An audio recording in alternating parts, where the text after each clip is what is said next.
First at 6, more than 1,000 pills of highly addictive opioids. That's what St. Louis police found after busting a confessed drug dealer along with $30,000 in cash. But you might be surprised to hear what happened after his arrest. Good evening, I'm Mike Bush. And I'm Ann Allred. The officer who made that drug bust says St. Louis prosecutors refused to even listen to him when he tried to present all of that evidence. And now the suspect's just back on the street.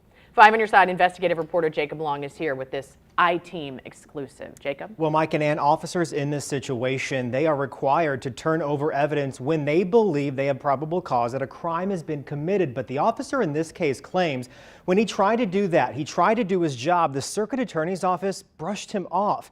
And now that admitted drug dealer is free to keep selling. It's complete chance whether you're going to see justice in this city or not. On paper, it might seem like a slam dunk case. An officer busts a drug dealer who later confesses to selling prescription narcotics, an arrest that also nets more than 1,000 opioid pills and more than 30 grand in cash.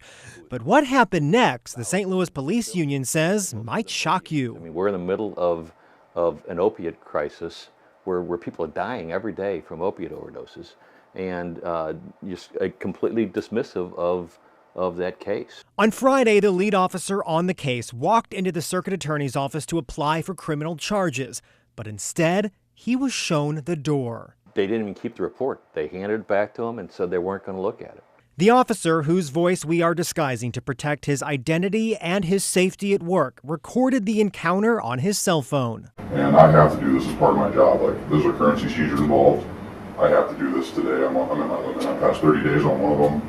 So my boss needs this done. If I can't do this, I can't do my job.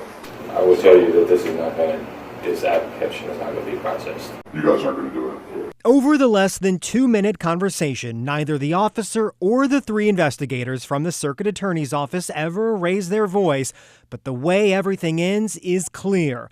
The case won't even be considered, meaning no charges filed. What I'm saying is either you're going to take this paperwork back or you're not. And that's the end of it. I mean, you're either going to take it back or not. So you guys aren't going to review this case for liability like you're supposed to? No. What do you think? Okay. All right. That's all I need. Thank you. All right. Afterward, the officer sent this memo to a supervisor, claiming those investigators tried to intimidate him, calling his experience in the office hostile and unprofessional. They're supposed to do their job, and so is Kim Gardner. And only one of those two things is happening. So we asked Circuit Attorney Kim Gardner about the video and the memo. Her explanation?